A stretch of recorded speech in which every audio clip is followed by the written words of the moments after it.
about that. So he would, the policeman would always be there at 16th Street Baptist Church. They were on both sides of the building. And you know how they would raise the mortar to their motorcycle? Well, we were in the basement. Well, certain things that was limited to us as well. They asked a certain number of people to come to the front, and they gave these people signs. And they directed them, when I say they, I mean Andy Young and Babylon, they directed them to come out of the basement and to go down 6th Avenue toward town to make it to downtown Birmingham. Well, immediately the policeman started following them in the street. They were on the sidewalk, and they went down by the park, and they started downtown. Well, maybe they had gotten maybe a good 2 blocks away, and they told us, say, you all come on. And we went to the front door, and they gave us signs. And they told us to go out 16th Street, but we didn't know what was going on outside. We later found out that the first group was sent out was a decoy group. And while all of the policemen were following the decoy group, we made it all the way to Newberry's downtown. You were the real group. We were the real group. And we made it to Newberry's downtown. And when they realized what had happened, it was very fun afterwards.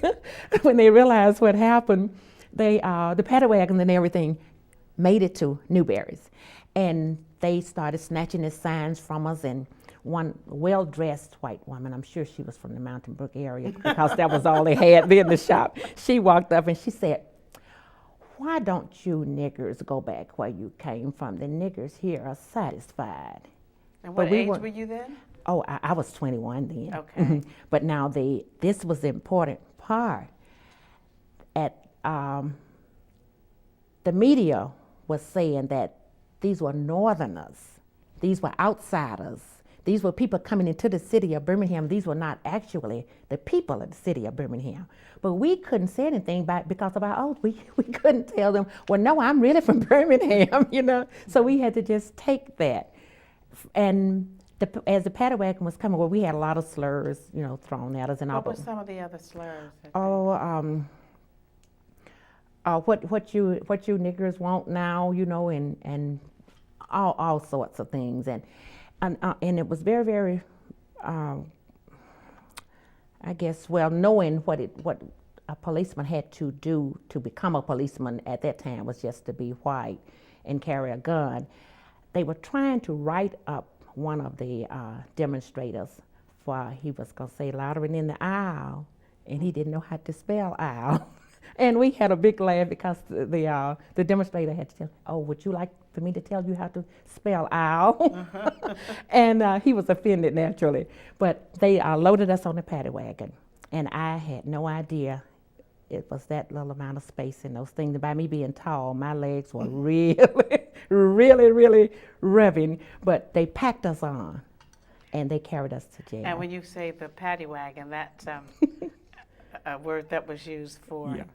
What is the paddy wagon? It's this automobile, like truck-like, that they take you to prison in. It looks like maybe a pickup truck, and it has a divided place there in the center, and it has like a bench on each side where you sit. And I don't know, I've often wondered why they would had that thing separated, because they know you weren't gonna haul anybody but blacks together, whites together, whatever. But there was a division there, and that's what they would haul you to jail in. So you went to jail because you were demonstrating. Right. How long did you remain in jail? We remained in jail about 9 days that time. So you stayed in for 9 days. That time. That time. Okay. Yeah. What did you have to eat, or what was your bed or cot like? Well, when we first went in, we were placed with the regular prisoners, but they were usually shoplifters or people who would fight on Friday nights or whatever. Those are the kind of people they placed us in there with. And I would never forget one night, we didn't have to do anything, I give them that. We really didn't. We were bored to death, but the regular prisoners had to work. They either had kitchen duty or whatever.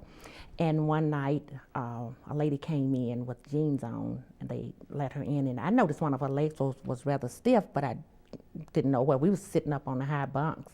And all of a sudden, she just pulled this stick out, and she just went into this other lady. and blood was everywhere. We were screaming and hollering, but they came and got them out of there. But it was regular prisoners at that time. But that was a terrible experience. It wasn't until later that they started putting all the demonstrators together. So you were 21 and you went to jail for the first that time for 9 days. So you went to jail again? Yes, we had to go to court, and when we went to court, we had made plans to go back to A.G. Gaston Motel. That's where we were supposed to meet for lunch. And when we got to court, Dr. King and his wife was sitting there, and Dr. Abernathy and his wife was sitting on the front row, so we had to fill in behind them. So they began to call us up by name, and as they call your name, you had to go up to the judge. And we went up to the judge, and come to find out the movement had run out of money. So we had to go back to jail. How long did you stay that time? We were there then, I think about 2 weeks. And they wouldn't accept clothing for us or anything. And that was, I regret that I cannot think of this lady's name. It has worried me over the years, but she was an elderly lady. She was the one we would have to have prayer 3 times a day because she demanded that. This is what we were supposed to do. So she was the one we were really on schedule with that. But she told us to take our clothes off and turn them on the wrong side. She said, so when they let us out of here, we turn them back on the right side, and the right side would be clean because they wouldn't accept any clothing for us. So sure enough, we put our clothes on the wrong side, and it worked because we were there about 2 weeks. So do you remember where they got the money to get you out of jail? Yes, one of the nights, about maybe 2 in the morning, they got us up to fingerprint us, supposedly, but they would do things to aggravate us, and they got us all up, and they had us lined up in the hall, and by being nosy and inquisitive, we was trying to find out what was going on, and we saw this man in this gray suit with red socks, and red tie, and red handkerchief, and that was popular at that time. And we began to peep into the room and touch others, and we huddled around the room, and it was Dick Gregory. And but they were interrogating him some terrible. When they realized that we had huddled around the door, then they closed the door in our face. Well, then it came about that Tony Bennett was called, and Tony Bennett held a benefit, and they raised money, and we got out. But they would always let us out 2 and 3 in the morning, and they did that so that they would. They had plans for us, letting us out that time of morning. But we were blessed that we were able to get to Mrs. Jackson's house. It's a friend of Carol, a friend of mine, who lived there where, I think it's a warehouse there now, but it's right off of 6th Avenue, right in there by the old New Pilgrim Baptist Church. Their house was there, so we didn't have very far to go from the city jail to her house. So you said they had plans for you. What kind of plans did you think that the police had for you? Oh, they were planning on what, as they say, causing us bodily harm, and we knew that. In fact, the people in the movement knew that, but they tried to always have someone out there, regardless of the time, to pick us up when we were when they decided to let us out. I put it that way. Did your others in your family participate?